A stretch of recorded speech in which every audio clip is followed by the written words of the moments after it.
بسم اللہ الرحمن الرحیم۔ السلام علیکم معزز طلباء کرام، آپ سب کیسے ہیں؟ آج ہم نور الانوار کے سبق نمبر 241 کو پڑھیں گے۔ آج کے ہمارے سبق کا عنوان ہے مجاز کا حکم۔ آج کے سبق میں ہم مجاز کے حکم کو پڑھیں گے، چونکہ گزشتہ اور اس سے پہلے والے سبق سے ہم مجاز کے گفتگو کو شروع کیے ہوئے ہیں۔ اس سے پہلے حقیقت کا بیان ہم نے پڑھا تھا۔ تو گزشتہ سبق میں تو مجاز کی تعریف پر ہم نے ایک اعتراض اور اس کا جواب پڑھا مجاز زیادت کے حوالے سے۔ تو آج جو ہے ہم مجاز کا حکم پڑھیں گے۔ تو آئیے سب سے پہلے ہم آج کے سبق کی عبارت اور اس کا ترجمہ کرتے ہیں، اس کے بعد پھر اس کی وضاحت بھی کریں گے۔ آج کے ہمارے سبق کی عبارت وحکمہ وجود مستعیر سے شروع ہوتی ہے۔ مصنف علیہ رحمہ لکھتے ہیں وحکمہ وجود مستعیر لہ خاصا کان او عاما، اور مجاز کا حکم یہ ہے کہ وہ معنی جس کے لیے لفظ کو مجازن استعمال کیا گیا ہے وہ ثابت ہو، خواہ وہ خاص ہو یا عام ہو، یعنی خواہ وہ مجاز خاص ہو یا عام ہو۔ یعنی ان المجاز کالحقیقۃ فی کونہ خاصا وعاما ولیس المراد بکون المجاز عاما، یعنی کہ اس سے مراد مجاز کے عام و خاص ہونے سے ایسا نہیں ہے کہ مجاز عام یا مجاز خاص ہو، یعنی بے شک مجاز حقیقت کی طرح ہے خاص اور عام ہونے میں، اور مجاز کے عام ہونے سے یہ مراد نہیں ہے کہ مجاز ایک لفظ میں کہ ان یعم جمیع انواع علاقاتہ جملۃ فی لفظ، کہتے ہیں یہ مراد نہیں ہے مجاز کے عام ہونے سے کہ مجاز ایک لفظ میں اپنے تمام علاقات کے انواع کو عام ہو، اس طور پر کہ بِأَن یذکر اللفظ ویراد بہ حالہ ومحلہ وما کان علیہ وما یؤول الیہ ولازمہ وملزومہ وعلتہ ومعلولہ ونحو ذالک۔ فرماتے ہیں کہ یہ مراد نہیں ہے مجاز کے عام ہونے سے کہ مجاز ایک لفظ میں اپنے تمام علاقات کے انواع کو عام ہو، اس طور پر کہ لفظ ذکر کیا جائے اور اس سے اس کا حال، اس کا محل، ما کان علیہ، ما یؤول الیہ، اس کا لازم، اس کا ملزوم، اس کی علت اور اس کا معلول وغیرہ سب مراد ہوں، یہ مراد نہیں ہے، بل ان یعم جمیع افراد نوع واحد کما یراد بالصاع جمیع ما یحل فیہ فیجوز ذالک عندنا، بلکہ فرمایا کہ عام ہونے کا مطلب یہ ہے کہ ایک نوع کے تمام افراد کو عام ہو، جیسا کہ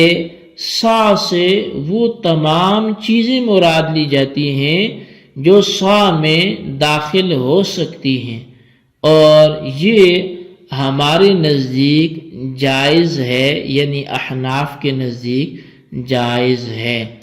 جی طلبہ کرام، یہ ہمارے آج کے سبق کی عبارت اور اس کا ترجمہ تھا جو آپ نے سماعت کیا۔ آج کے سبق میں ابھی ہم نے مجاز کے حکم کے حوالے سے ماتن کا بیان کردہ حکم اور شارح کا اس پر کلام، یہ ہم نے عبارت اور اس کا ترجمہ کیا ہے۔ اب آئیے ہم اس سبق کی باقاعدہ وضاحت اور تشریح کی طرف بڑھتے ہیں۔ مجاز کا حکم یہ ہے کہ وہ معنی جس کے لیے لفظ کو مستعار لیا گیا ہے وہ ثابت ہونا چاہیے، وہ ثابت ہو، خواہ وہ معنی خاص ہو، جیسے اولا مستم النساء میں جو لمس ہے اس سے مجازن جماع مراد ہے اور یہ خاص ہے، اور چونکہ بات یہ تھی کہ وہ معنی جس کے لیے لفظ کا مستعار لیا گیا وہ خاص ہو یا پھر خواہ وہ معنی عام ہو۔ خاص کی مثال تو ہم نے لا مستم میں لمس سے لے لی، اور عام سے مراد جیسے حدیث میں ہے لا تبیع الدرہم بالدرہمین ولا الصاع بالصاعین میں یہ جو حدیث ہے اس میں لفظ صاع کے مجازی معنی کے علاوہ ہر وہ چیز ہو سکتی ہے، یہ مجازی معنی جو ہے وہ الصاع کا وہ ما فی الصاع یعنی جو مظروف ہے وہ مراد ہے، ظرف مراد نہیں بلکہ صاع کے اندر جو چیز ہے وہ مراد ہے، اور ما فی الصاع ظاہر ہے یہ عام ہے، یعنی جو صاع کے اندر ہے، صاع تو ایک پیمانہ ہے نا، اب اس پیمانے کے اندر کیا ہے وہ عام ہے،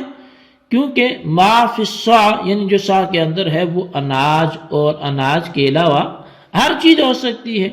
جس کو صاع کے ذریعے خریدا اور بیچا جاتا ہے۔ تو حاصل یہ نکلے گا کہ مجاز خاص اور عام ہونے میں حقیقت کی طرح ہے، یعنی جس طرح حقیقت خاص و عام ہو سکتی ہے اسی طرح مجاز بھی خاص و عام دونوں ہو سکتا ہے۔ شارح نے فرمایا کہ مجاز کے عام ہونے کا یہ مطلب ہرگز نہیں ہے کہ ایک لفظ میں تمام انواع علاقات مراد ہوں، یعنی تمام علاقے ایک ہی لفظ میں مراد ہوں اور تمام تعلقات تمام نسبتیں ایک ہی لفظ میں مراد ہوں اور وہ لفظ ان تمام کو عام ہو۔ مثال کے طور پر ایک لفظ ذکر کیا جائے اور اس سے حال اور محل کا علاقہ بھی مراد ہو، ما کان علیہ کا علاقہ بھی مراد ہو جس پر وہ تھا، ما یؤول الیہ کا علاقہ بھی مراد ہو، لازم اور ملزوم، علت اور معلول اور ان کے علاوہ تمام علاقات مراد ہوں۔ بلکہ فرمایا مجاز کے عام ہونے کا مطلب یہ نہیں ہے جو تمام علاقات ایک ہی لفظ میں اس ایک حال سے مراد ہوں، بلکہ مجاز کے عام ہونے کا جو مطلب ہے وہ یہ ہے کہ لفظ بول کر ایک نوع کے علاقے کے تمام افراد مراد ہوں، تمام علاقے نہیں بلکہ ایک نوع کے علاقے کے تمام افراد مراد ہوں اور وہ لفظ ان تمام افراد کو عام ہو۔ مثال کے طور پر لفظ صاع کے حقیقی معنی اس ظرف کے ہیں جس کے ذریعے اشیاء کا اندازہ کیا جاتا ہے، اور مجازی معنی اس مظروف کے ہیں جس کو صاع کے اندر ڈالا جاتا ہے اور صاع کے ذریعے اس کا اندازہ کیا جاتا ہے۔ پس یہاں صاع یعنی محل بول کر ما فی الصاع جو صاع کے اندر ہے، ما یحل فی الصاع ہے وہ جس کو حال بولتے ہیں وہ مراد لیا گیا، تو محل بول کر ولا الصاع بصاعین میں وہ حال مراد لیا گیا جو اندر حلول کی ہوئی چیز ہے، اور ما فی الصاع یعنی حال کے تمام افراد مراد ہیں، یعنی اناج وغیرہ جو چیزیں بھی صاع میں ظاہر داخل ہوں گی اور صاع کے ذریعے ان کا اندازہ کیا جائے گا یا ان کو خریدا جائے گا، ان کو بیچا جائے گا، وہ سب چیزیں مراد ہوں گی۔ ملاحظہ ہو یہاں علاقہ تو ایک ہے، یعنی حال اور محل کا علاقہ تو ایک ہے، لیکن اس کے افراد جیسے گندم ہے، جو ہے، چاول ہے، کھجوریں ہیں، یا ہر وہ چیز جو اس کے اندر ہوگی، وہ افراد بہت سے ہیں، لہٰذا یہاں عموم افراد کے اعتبار سے ہوگا۔ تو شارح کہتے ہیں کہ مجاز کے اندر اس طرح کا عموم یہ ہمارے نزدیک جائز ہے، احناف کے نزدیک جائز ہے، جبکہ شوافی کا یہ نظریہ نہیں ہے۔ ان کا کیا نظریہ ہے وہ انشاءاللہ ہم آئندہ سبق میں پڑھیں گے۔ آج کے لیے اتنا ہی کافی ہے۔ آج کے سبق کو اچھی طرح سمجھیں اور اس کے خلاصے کو اپنے رجسٹر پر نوٹ کریں، بالخصوص ان سوالات کے جوابات دیں۔ سوال نمبر 1 یہ ہے کہ مجاز کا حکم بیان کریں، اور سوال نمبر 2 یہ ہے کہ حدیث پاک میں جو فرمایا گیا وَلَا الصَّاعَ بِالصَّاعِ، تو ہمارے ہاں صاع سے کیا مراد ہے اور کیوں مراد ہے، وجہ بیان کریں۔ اللہ تبارک و تعالیٰ سے دعا ہے جو کچھ ہم نے پڑھا سنا اسے یاد رکھنے کی توفیق نصیب فرمائے، آمین بجاہ نبی الامین صلی اللہ علیہ وسلم۔